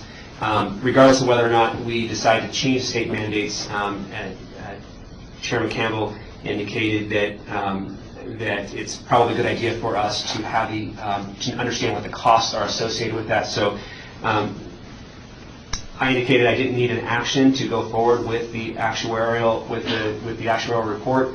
We're going to go ahead and do that, and we'll bring that information back to the committee probably at the May committee meeting if I can get it done by then. I stand corrected. I must have skipped a finger or something. And I stand corrected, that was agenda item number 5. And I appreciate you bringing that up. If I ever miss anything, I would like to have you bring you back on to focus on where we should be. So thank you. Item number 7, review the Nevada Division of Insurance rate review and approve a process and development recommendations on how the exchange may leverage DOA's process. For the record, John Hager. This should be a fairly simple item. The exchange and the DOI are in complete alignment with this recommendation, so there's no reason for us to go back and scurry and figure out what we need to do. But the Affordable Care Act requires qualified health plans rates be reviewed and approved. Additionally, plans must meet actuarial levels or cost-sharing levels of 60% for bronze, 70% for silver, 80% for gold, and 90% for platinum. This report provides a summary of the Division of Insurance rate review process and how it can be used to ensure those standards are met. The first item is the rate filing application. Nevada law requires prior approval by the Division of Insurance for any rate change for individual and small group health insurers, as well as all HMOs. Insurers are required to submit any proposed rate changes to the Division for evaluation through the SIRF system developed by the National Association of Insurance Commissioners. And I just realized that I did not spell out what SIRF means. Cliff King, Division of Insurance. That's the system for electronic rate and form filing. Thank you. The second item is consumer input. Doesn't everybody know what SIRF means? It's like HMO, right? Consumer input. The public may submit comments to the division regarding the proposed rate changes. Those comments may be posted to the web for public review, or they may be determined to be for internal reference only. Number 3 is the Division of Insurance's review. The division's certified health actuaries or outside actuarial consulting firms review the rate change applications to ensure that any proposed rate change is warranted. The accuracy of data included in the application is fully reviewed for historical and mathematical accuracy. During the review, the division may request more information from the insurer. An application is not considered complete until all information required has been submitted. The public's comments will be considered while reviewing the necessity of the proposed rate increase. Item number 4 is the Division of Insurance's decision. The division has 60 days from the date the rate change application is complete to either approve, modify, or disapprove an insurer's rate change application. The division may modify or reject rates that are deemed excessive, inadequate, or unfairly discriminatory. The division will also take into consideration the insurer's financial condition in making that determination. Item number 5 is the notice to policyholders. After a decision has been reached by the division, the insurance carrier must give at least 60 days advance notice of the approved premium rate change to the policyholders covered by that change. Because the rate review requirements are for qualified health plans offered both inside and outside the exchange or market-wide, and the DOI already conducts the above rate review process, it is expected that the DOI can ensure the requirements of the ACA are met within step 3 of its current process. If the DOI agrees to assume the responsibility for ensuring the requirements of the ACA are met, staff recommends that the details surrounding collection and analysis of data be left up to the DOI. Staff recommends the advisory committee recommend to the board that the DOI conduct the rate review process as required by the ACA in a manner prescribed by the DOI. While that is our recommendation, I will say that on the agenda we note that items for initial review will be brought back for a later meeting, so I would hesitate to make an actual recommendation for this. Although you can make a recommendation that we will, review it one more time. But I think this is a pretty simple process. I don't think anybody has any objections to letting the Division of Insurance use their current decision-making process for this. I don't know if Mr. Ward can comment on do we need to wait, or can we go ahead and make the decision, policy recommendation to the board? Please, Madam Chairperson, Mr. Director, Harry Ward with the Deputy Attorney General's Office. As you are aware, it is listed for possible action, so no action really has to be taken at this time. But if there is any recommendation by the committee to the board, action should be taken on that recommendation. What you're asking is basically, because this might be mandated, do we have to act on it? You don't have to act on it today. But you can. We can. And Mr. Ward, so there is some fine print at the bottom of the very first fine print item in our agenda that talks about initial versus future. Will that prohibit us from making a recommendation to the board? I don't think it will. Okay. Then we can go forward with it. Should we? Do we have any, comments? I'm sorry, should we put something within here that basically says that you want, that the DOA's process has to stay true to the governing principles or the governance of the ACA, because the rate review process for the ACA, I assume, is going to take place on a yearly basis and not ad hoc, because the exchange rates are good for a year at a time? Cliff King, Division of Insurance. Yes and no to that. Okay. In the individual market, there is an open enrollment period, and those rates would be uniform for a calendar year. In the shop, it's not necessarily true. They could change during the year. However, once a rate change has been made, for example, a July 1 rate would be good for 12 months for that employer. So there could be ad hoc, as you put it, kind of rate effective dates in the shop, unlikely in the individual market because of the open enrollment requirements. Thank you. I just didn't know if we wanted to clarify anything. If I might add, Cliff King, Division of Insurance. July 1st, 2011, the Division of Insurance was deemed to have an effective rate review process by CSIO, the Centers for Insurance back in Washington, D.C. We have an effective rate review, and we have to maintain that in order to be able to have our rate process qualified. That requires basically a 4-step program. The first, we have to have the ability to require health insurers to file those rates and rate information. Many states don't have that. Nevada, we do. We only got small group effective October 1st, 2011, thanks to AB 74. Prior to that, we did have all individual, and HMO rates had to be filed. So we do have the authority to gather it. Once that we get that information, we have to have an effective actuarial review of those. Those have to be signed off by an actuary who's been recognized and approved by the CSIO as well. We had to submit the resumes of our actuaries. We have in-house a contracted actuary who's accredited with the Society of Actuaries, and we also use an independent contractor, INS Consultants, out of Philadelphia. So we have every rate review for small group and individuals are currently going through a double review process. So that's the second leg of the chair. The third leg is that we also have to have a means of collecting consumer information. Now, prior to 9/1/2011, rate filings were kind of hidden.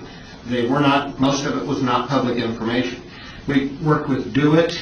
In fact, last year, we got a website up. Now, if you go to the DOI website, you'll see a little block there on the left that says New Rate Review Health Insurance Rates, something. I forget quite exactly what it says, but it's there.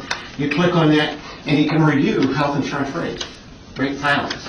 And consumers can make a comment, so that satisfies the third leg of the stool. The fourth leg is whenever we do make an ultimate decision over whether a rate increase is unreasonable or not unreasonable, both are negative terms, then we have 5 days to notify CSIO of our decision and our justification, and they look at the justification.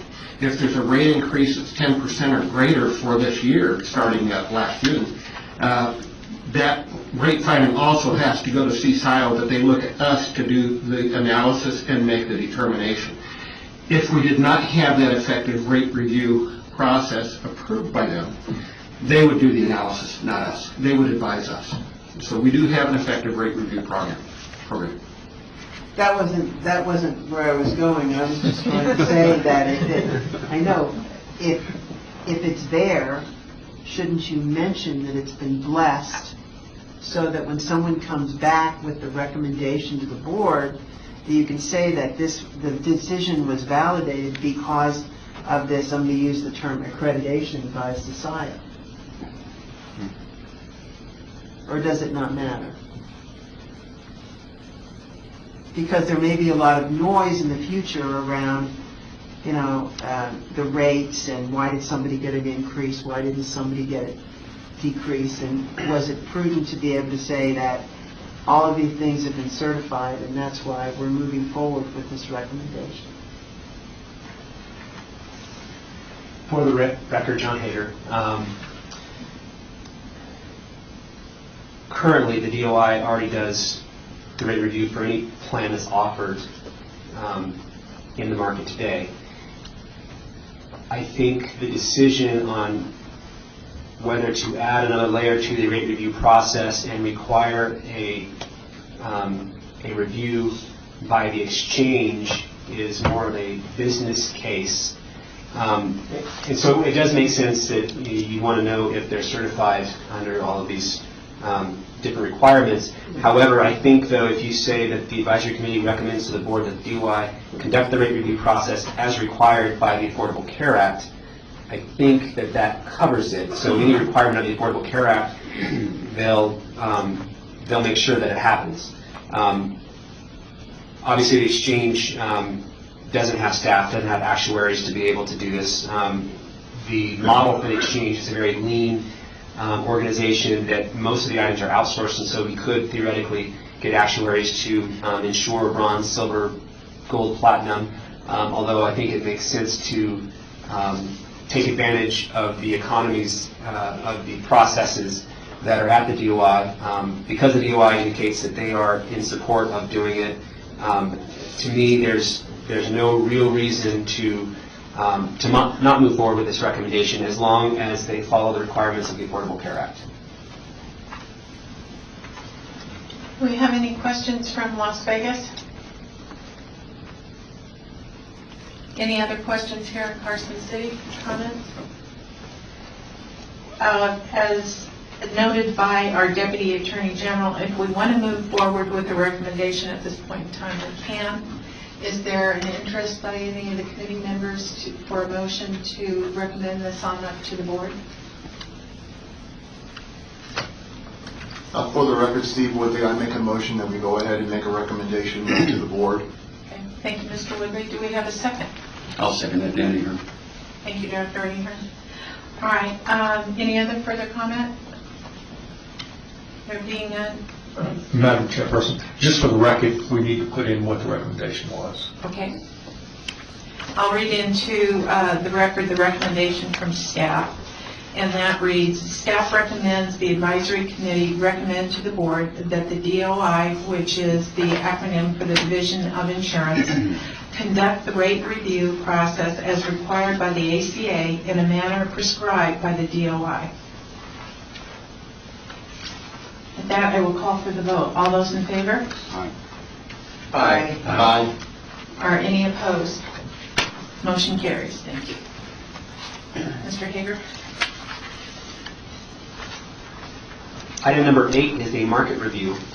On March 28, 2012, Public Consulting Group, in cooperation with Gorman Actuarial LLC, completed the Nevada Health Insurance Market Study, which was attached, and actually the attachment, I believe in the email, I didn't actually include it in the attachments because it was 3 megabytes in size. It was a large file. I didn't want to bog down people's email address or email box, so we included a link to it, so you should have been able to get that. And the report provides the current market landscape, carrier rating practices, private market benefit analysis, Affordable Care Act rating environment reforms, merged market analysis, and federal risk mitigation programs. This report is provided in preparation for the April 16, 2012 Plan Certification and Management Advisory Committee. Additionally, I've got some additional information I'd like to read through, and I will distribute this to the board or to the committee so that you have time to absorb it and review it for the April 16th SHOP committee. Excuse me, that should not say SHOP, it should say Plan Certification and Management Advisory Committee meeting. I'm cutting and pasting a little too quickly there. Qualified health plans offered through the exchange may be available in 5 benefit tiers: platinum, gold, silver, bronze, and catastrophic, although catastrophic is only for a limited portion of the population. The benefit tiers will vary based on actuarial value, which is a summary measure of the percentage of expected health care costs a health plan will cover for a standard population. Actuarial value is calculated based on the cost-sharing provisions for a set of covered benefits.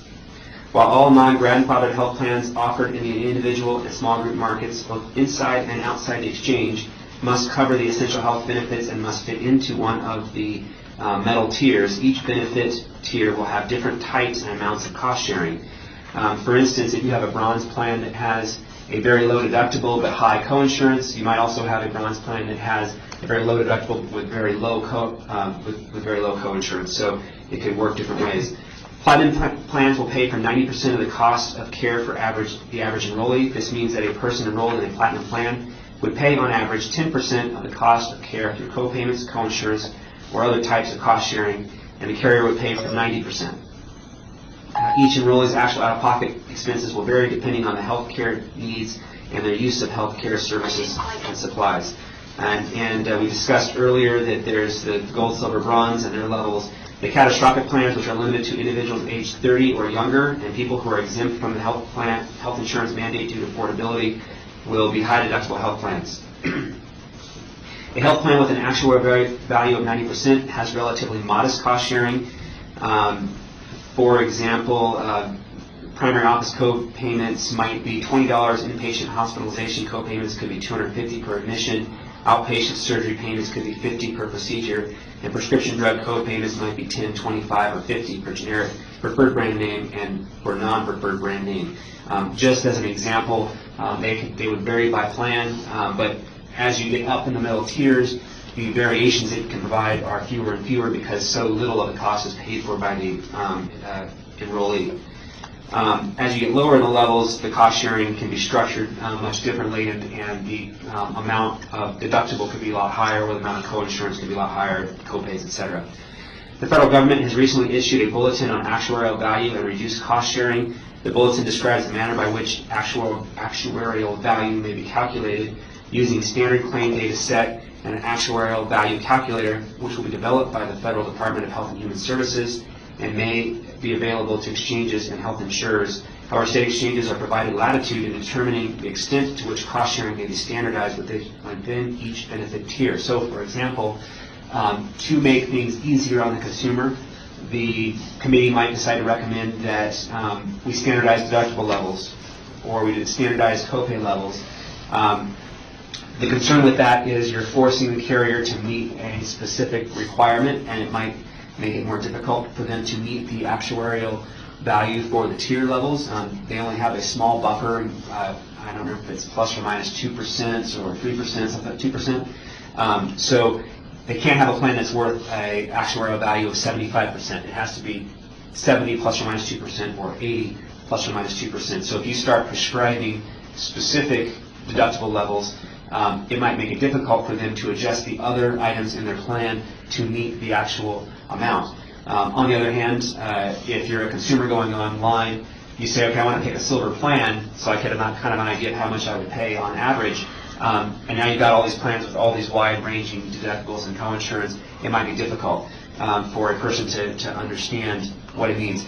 And the other part of that is we also need to consider that these are populations, not all of them, but a good portion of our population will be the uninsured who have never had insurance, who don't understand insurance, and so it may be difficult to explain these items. I know it's difficult for me to even understand them at times. So, and I've been in the business for a few years, so well, 6 years. So, anyways, prescribing the cost-sharing features for the major healthcare services within each metal tier can help focus consumers' decision-making.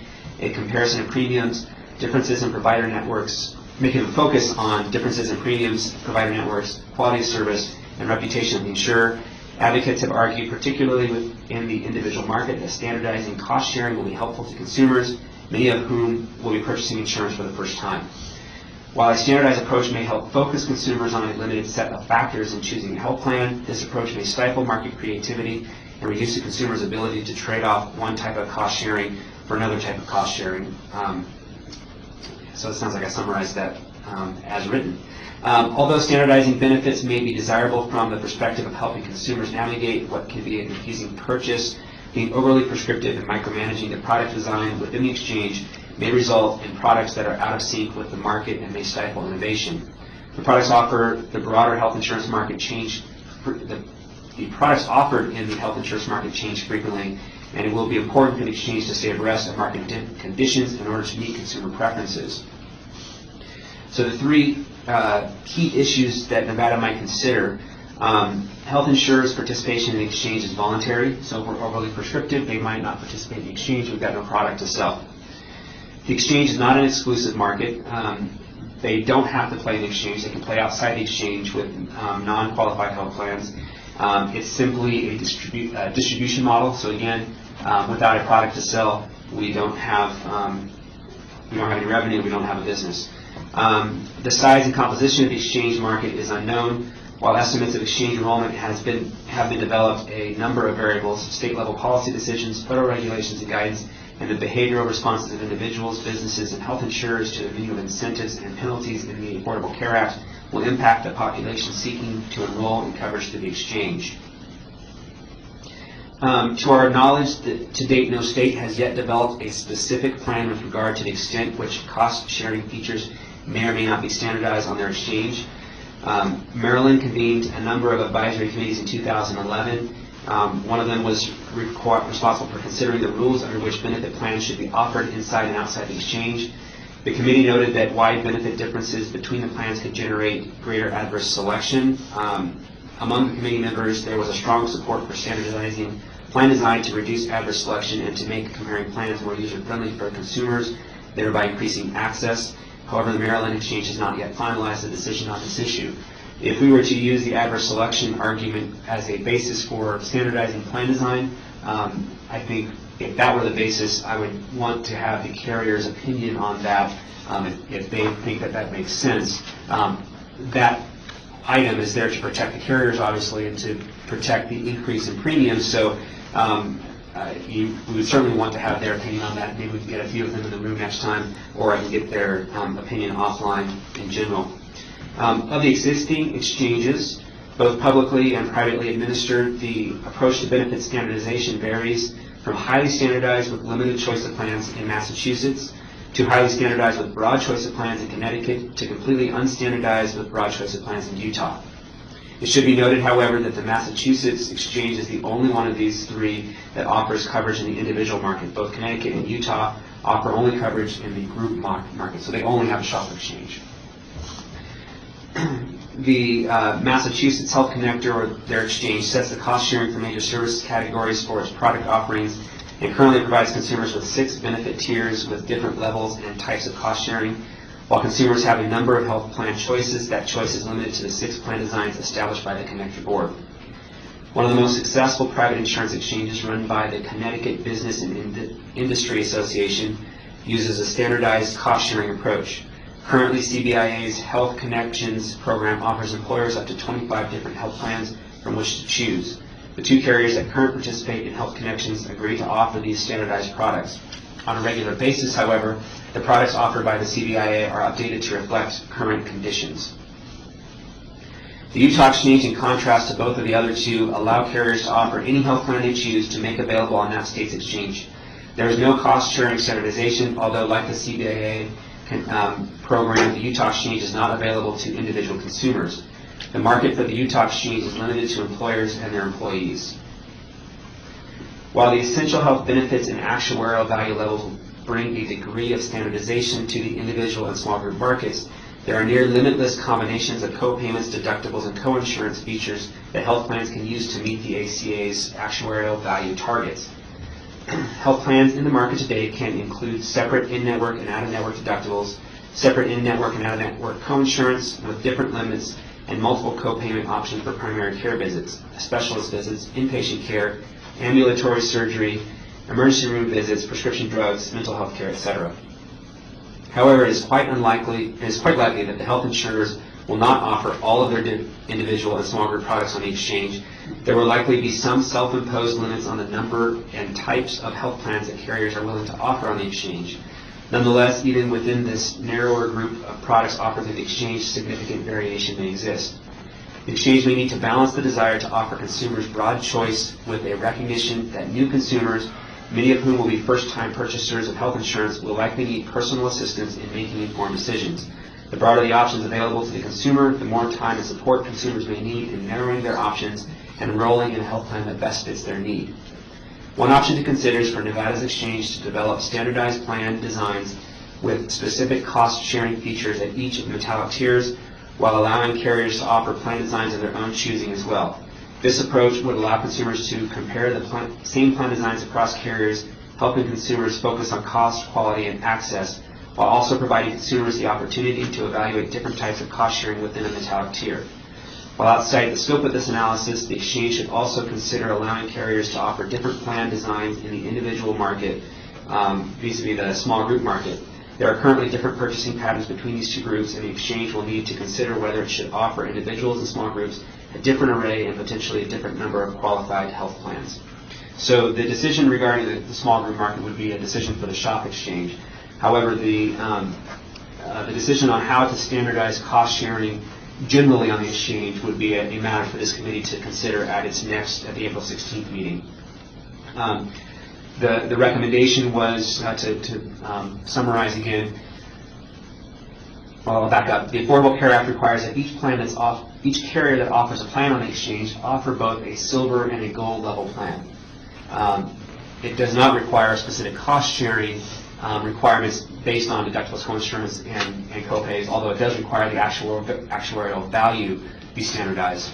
So we may consider requiring plans that offer coverage on the exchange to offer a specific deductible level at varying metal tiers, and on top of that, allow them to provide other choices as well. So you can say these are the standard plans, and then these are the other options that you have on the exchange. You could let the carriers offer whatever they want, or you could require the carriers, all qualified health plans, to have specific cost-sharing standards. Thank you, Mr. Hager. Yeah, that was a lot to absorb. Yes. I guess my recommendation is, since we don't have something in writing here to review on that you get that off to us for review, maybe highlighting some of the areas that you're recommending, and that after we've done that, we'll be able to have a big discussion on it. That being said, is there anybody in Las Vegas that has a question on John's comments? Yes, Ron Klein. I mean, just to state the obvious, I think the software will be very important in allowing people to make good decisions. So those people who bought a camera or stereo system recently, you know that you can pick 5 or 6 models and click compare, and then it lists all the criteria for you, and you can look at them easily on a web page. So I would tend, especially in the first year until we know what's going on, to be a little bit more open and let people decide what they're going to do. But then I think the software will be critical to allow people to make an informed decision, and that'll be, the exchange's responsibility. Thank you, Dr. Klein. Any comments here in Carson City? For the record, Steve Woodley. I just wanted to ask John and his staff to confirm whether the feds reserve the right to insert one or more national plans across the country to all of the exchanges. I believe they have that ability. And that would play into the type of plan that we choose, the essential benefit levels, and affordability, because if the local carriers are having to compete with a national Blue Cross Blue Shield plan of some reduced level of benefits with a lower cost amount, then that could cause a certain disadvantage. So I just wanted to confirm that whether that has been decided and a national plan will be inserted alongside, the plans that we offer from the local carriers, or whether that has been delayed or suspended.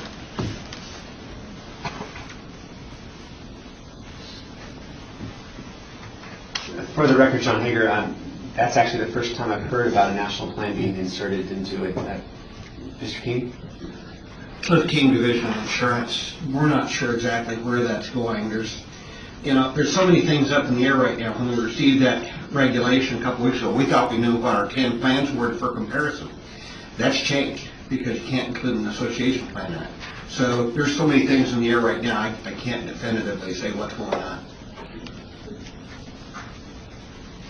Thank you, Mr. Woodland. That certainly might put the insurance companies at a disadvantage. Any other comments? For the record, this is Wayne Finch. Yes, Mr. I just Finch. wanted to ask whether or not there's any, has the ACA actually published yet a process for determining the actuarial value?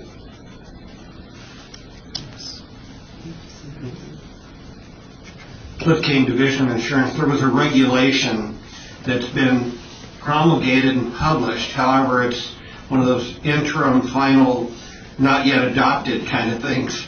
And we've got our actuaries looking at it. I'm not an actuary. I haven't studied it.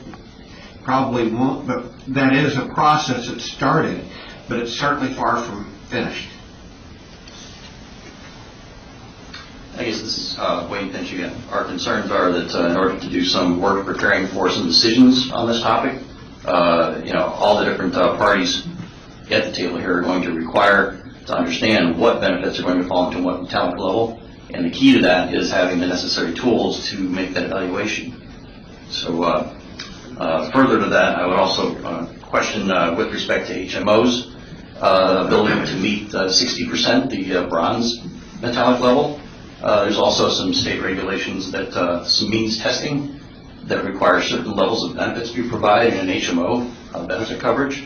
I was curious to see if there's any thoughts on the part of the committee here with respect to whether or not HMOs will even be able to meet that bronze level given the 60% testing and the means testing. The bronze, the metallic values are based on cost sharing. The coverages are not really a part of that. They may have a piece of it, but the metallic values, that's really based upon what are the cost sharing levels. And that has to do with deductibles versus co-insurance versus price. And it's not really coverage based, it's cost sharing based, as I understand it. No, I agree with that, Corey. Linda Ash Jackson, ever since this law was passed, I've been trying to back into that number. I have not been able to back into that number, or 70% on the HMO, given the legislative climate in Nevada with the fact that coinsurance is technically only available on very few plans in the HMO, and the deductibles are not substantial enough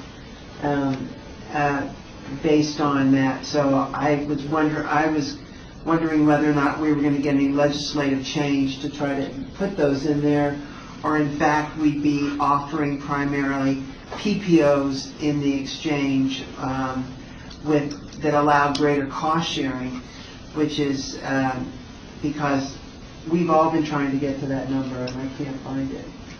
The ACA requires that a carrier participating in the exchange offer a silver and gold. There is no requirement for a bronze or platinum. Right. But if they're going to be on, they've got to be a silver or gold. And so there has been some request for allowing co-insurance on HMOs.